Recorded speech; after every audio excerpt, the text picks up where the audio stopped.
یہ غازی یہ تیرے پرسرار بندے جنہیں تو نے بخشا ہے ذوق خدائی، دو نیم ان کی ٹھوکر سے صحراؤ دریا، سمٹ کر پہاڑ ان کی ہیبت سے رائی، دو عالم سے کرتی ہے بیگانہ دل کو، عجب چیز ہے لذت آشنائی، شہادت ہے مطلوب مقصود مومن، نہ مال غنیمت نہ کشور کشائی۔ السلام علیکم دوستو آج کی ویڈیو میں ہم پاکستان ISI کے مارخور کیپٹن قدیر بلوچ کی پاکستان کے لیے خدمات اور شہادت کا واقعہ آپ کے ساتھ شیئر کریں گے۔ آپ سے گزارش ہے کہ ویڈیو کو مکمل ملاحظہ کیجیے گا۔ دوستو شہید کیپٹن قدیر بلوچ پاکستان آرمی اور ISI کے وہ جانباز ہیرو تھے جنہوں نے وطن سے محبت کی خاطر اپنی ہستی کو مٹا ڈالا اور پاکستان کے عشق میں اپنے وجود کو فنا کر دیا۔ کیپٹن قدیر نے دشمن کے سب سے بڑے جاسوس کلبھوشن یادو کو اس کے گینگ سمیت پکڑ کر وطن سے محبت اور خاکی وردی کا حق ادا کر دیا۔ دوستو شہید کیپٹن قدیر بلوچ کا تعلق بلوچستان کے علاقے خوزدار سے تھا۔ کیپٹن قدیر نے ایک بڑے زمیندار گھرانے میں آنکھ کھولی۔ بچپن سے جوانی تک ان کی زندگی شہزادوں جیسی تھی۔ 300 ایکڑ قابل کاشت اراضی کے مالک ہونے کے علاوہ ان کے پاس پیسہ، شاندار حویلی، مہنگی گاڑیاں، نوکر چاکر سب کچھ تھا، لیکن ان کے دل میں پیسہ، مال و جائیداد اور مہنگی گاڑیوں سے محبت نہیں تھی، کیونکہ انہیں خدا نے وہ مقام دینا تھا جس کے سامنے دنیا کی ہر چیز بے معنی اور پھیکی پڑ جاتی ہے۔ کیپٹن قدیر بلوچ نے مال و دولت، زمین و جائیداد، آرام و سکون کی زندگی کو پس پش ڈال دیا اور وطن سے محبت کا ثبوت پیش کرنے کے لیے پاک فوج میں بھرتی ہو گئے۔ فوج کی ملازمت پر انہیں تانے دیے گئے کہ تم پاگل ہو جو چند ہزار روپے کے لیے نوکر بن رہے ہو، لیکن انہوں نے ہمیشہ یہی جواب دیا کہ فوجی تنخواہ کے لیے نہیں بلکہ وطن کے دفاع کے لیے فوج میں آتا ہے۔ ان کے رشتہ داروں اور دوستوں نے بہت سمجھایا کہ جب ہر چیز گھر میں بیٹھے بٹھائے مل رہی ہے تو نوکری کرنے کی کیا ضرورت ہے۔ کیپٹن قدیر کا جذبہ اتنا پکا تھا کہ انہوں نے اپنی والدہ سے اجازت لی اور باقی سب کی باتوں کو ایک کان سے سن کر دوسرے سے نکال دیا۔ پاک آرمی میں بھرتی ہونے کے بعد قدیر بلوچ سیکنڈ لیفٹیننٹ سے ترقی کرتے ہوئے کیپٹن کے رینک تک پہنچے۔ کیپٹن قدیر کی ذہانت، ملک سے محبت اور جذبہ ایمانی دیکھتے ہوئے انہیں دنیا کی نمبر 1 اور ناقابل شکست تسلیم کی جانے والی خفیہ ایجنسی ISI میں شامل کر لیا گیا۔ دوستو ان دنوں بلوچستان کے حالات اچھے نہیں تھے۔ دشمن نے اربوں ڈالرز لگا کر بہت سے دہشت گرد ایران بارڈر کے راستے پاکستان میں داخل کر دیے تھے اور پاکستان میں موجود سہولت کاروں کو ایک بڑی رقم کے عوض خرید لیا تھا۔ ان سب پر کنٹرول کرنے اور دہشت گردی کی وارداتیں پلان کرنے کے لیے انڈین ایجنسی را کے ایجنٹ کلبھوشن یادو کو بھیجا گیا۔ اس سے پہلے کلبھوشن یادو کو 3 سال تک ایران میں جاسوسی کی تربیت دی جاتی رہی۔ کلبھوشن پر اربوں خربوں ڈالرز خرچ کیے گئے۔ کوئی بھی ملک اتنی بڑی رقم کسی عام یا ایک بندے پر خرچ نہیں کرتا، جس سے اندازہ ہو جاتا ہے کہ کلبھوشن کس قدر بڑا جاسوس اور دہشت گرد تھا۔ مگر سلام ہے قوم کے ان بیٹوں کو جو بڑے بڑے طوفانوں سے نمٹنے کے لیے بھی ہر دم تیار رہتے ہیں۔ دوستو کیپٹن قدیر کا تعلق بھی بلوچستان سے تھا، اس لیے انہیں ایک خفیہ پلان دیا گیا۔ یہ مکمل واقعہ دوسرا رخ لے لیتا ہے جو کہ اس ویڈیو کا ٹاپک نہیں ہے۔ انشاءاللہ کسی دوسری ویڈیو میں اس کی تفصیل آپ کے ساتھ ضرور شیئر کروں گا۔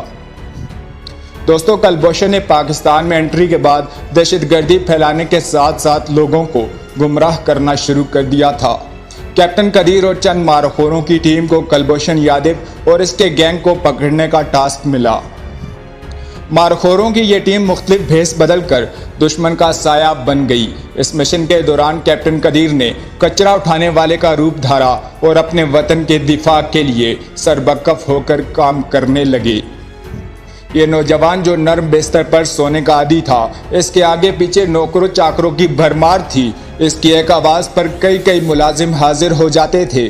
مہنگی سے مہنگی کاریں اور گاڑیاں اس کی حویلی کی زینت تھی، لیکن آج یہ پاکستان کی محبت میں سب کچھ ٹھکرا کر ایک میلے کچیلے فقیر کی حالت میں بلوچستان کے پہاڑوں اور ریگزاروں میں دربدر پھرتا ہوا کوڑا کچرا اٹھا رہا تھا۔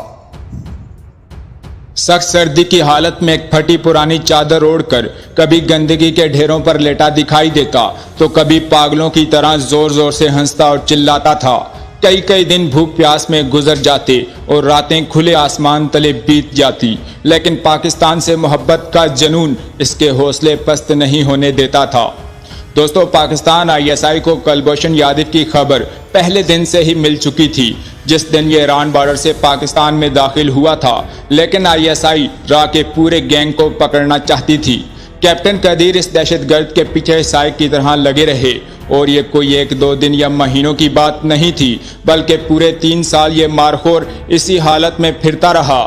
آخر 3 سال کے بعد انہیں را کے سارے گینگ کا سراغ مل گیا، تب جا کر ISI کے اس مارخور نے پورے ثبوتوں کے ساتھ کلبھوشن اور اس کے گینگ کو پکڑا۔ اس کے بعد بھارت کا ناپاک چہرہ پوری دنیا کے سامنے لایا گیا۔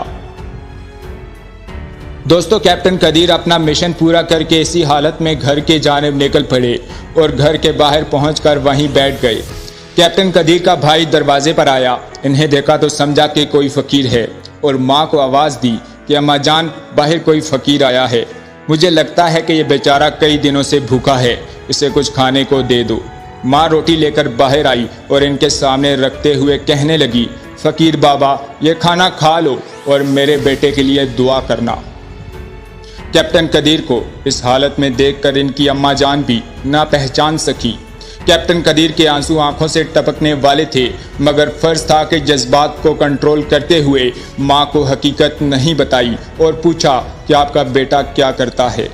ماں کی آنکھوں سے آنسو چھلک پڑے اور روتے ہوئے کہا، میرا بیٹا فوجی ہے، مگر وہ کوئی عام فوجیوں کی طرح نہیں، اس کا کچھ پتہ نہیں چلتا، کبھی سالوں بعد 1-2 بار بات ہوتی ہے اور ہر بار ایک ہی بات بولتا ہے، ماں اگر میں لوٹ کر واپس نہ آیا تو سمجھ لینا کہ تیرے بیٹے نے خاکی وردی کا حق ادا کر دیا ہے اور ہمیشہ کے لیے امر ہو گیا ہے۔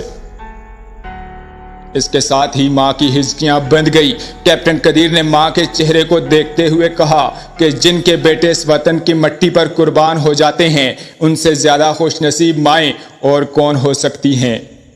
کیپٹن قدیر بلوچ کی شہادت 2 جون 2018 کو ایک کار ایکسیڈنٹ میں ہوئی۔ ان کی ننھی سی بیٹی سخت بیمار تھی۔ کیپٹن قدیر کو اطلاع مل چکی تھی کہ بیٹی کی طبیعت خراب ہوتی جا رہی ہے، پھر بھی کیپٹن قدیر نے پہلے اپنا فرض پورا کیا اور مشن مکمل کرنے کے بعد کوئٹہ سے خوزدار کی جانب آ رہے تھے کہ اس دوران ان کی گاڑی کا ٹائر پھٹ گیا۔ سپیڈ زیادہ ہونے کی وجہ سے گاڑی کنٹرول نہ ہو سکی۔ اس حادثے میں کیپٹن قدیر بلوچ شہید ہو گئے۔ انا للہ و انا الیہ راجعون۔ سلام ہے اس ماں کو جس نے شیردل بیٹے کی شہادت پر کہا کہ مجھے فخر ہے کہ میں شہید کی ماں ہوں۔ سبز ہلالی پرچم میں لپٹا بیٹا ہر ماں کے نصیب میں نہیں ہوتا۔ میں خوش قسمت ماں ہوں، میرا بیٹا اپنی زندگی میں یہ بات کئی بار دہرا چکا تھا، جیسے کہ اسے یقین تھا کہ اللہ تعالیٰ نے اسے کسی خاص کام کے لیے چن لیا ہے۔ دوستو، کیپٹن قدیر بلوچ ایک فرشتہ صفت انسان تھے۔ ان کے پاکستان کے لیے اتنے کارنامے ہیں جو بیان بھی نہیں کیے جا سکتے۔ اس اللہ کے شیر نے بلوچستان میں راہ کی کمر توڑ کر رکھ دی۔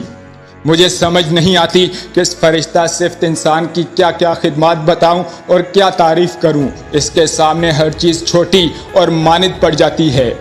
قوم کے انہی بیٹوں کی وجہ سے آج ہمارا دفاع ناقابل تسخیر ہے، جو پاکستان کی محبت میں تمام حدیں پار کر جاتے ہیں۔ جب پاکستان کے محافظ ایسے ہوں گے تو کوئی ہمارا کیا مقابلہ کر سکے گا۔ یہ ایسے لوگ ہیں جو ہمارے لیے ہر طوفان سے ٹکرا جاتے ہیں اور بدلے میں کچھ نہیں مانگتے۔ میں گمنام سپاہی ہوں، میں گمنام ہی رہتا ہوں تاکہ تمہارا نام باقی رہے۔ اللہ پاک کیپٹن قدیر کو جنت الفردوس میں بلند ترین مقام عطا فرمائے اور تمام اسلام کے مجاہدوں کی حفاظت فرمائے۔ آمین ثم آمین۔ پاکستان زندہ باد،